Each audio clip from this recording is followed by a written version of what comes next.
जिल्हा व सत्र न्यायालय अंतर्गत जिल्हा विधी सेवा प्राधिकरणच्या विधी सेवा सदन या वैकल्पिक वाद निवारण केंद्राच्या इमारतीच्या उद्घाटन प्रसंगी ते बोलत होते।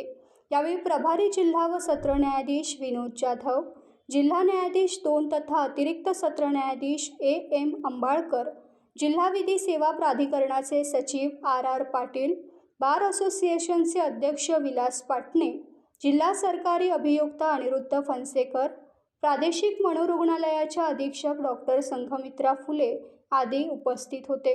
उद्घाटन प्रसंगी बोलताना न्यायमूर्ती जामदार म्हणाले, मोफत कायदेशीर मदत प्रक्रिया अधिक प्रभावी आणि गतिमान होईल।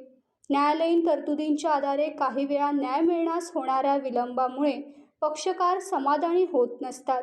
अशावेळी न्यायालयीन पूर्व वैकल्पिक वाद निवारण केंद्रांद्वारे होणारी तडजोड ही कायम स्वरूपाची असते।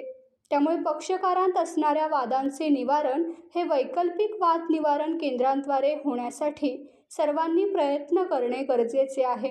न्यायालयीन तरतुदींच्या आधारे न्याय देण्यासाठी समाजाला न्यायालयांची गरज आहे, पण वाद निवारण केंद्र, लोक अदालत यांसारख्या न्यायालयीन पूर्व वाद मिटवणाऱ्या संस्थांचीही तितकीच गरज आहे।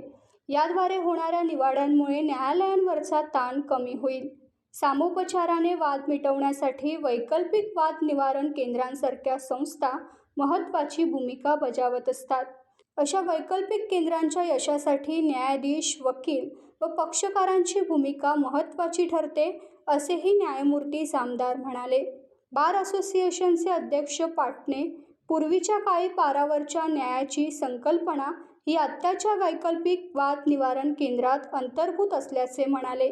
यावेळी वैकल्पिक वाद निवारण केंद्रामार्फत न्याय मिळालेल्या दाम्पत्याचा सत्कार मान्यवरांच्या हस्ते करण्यात आला।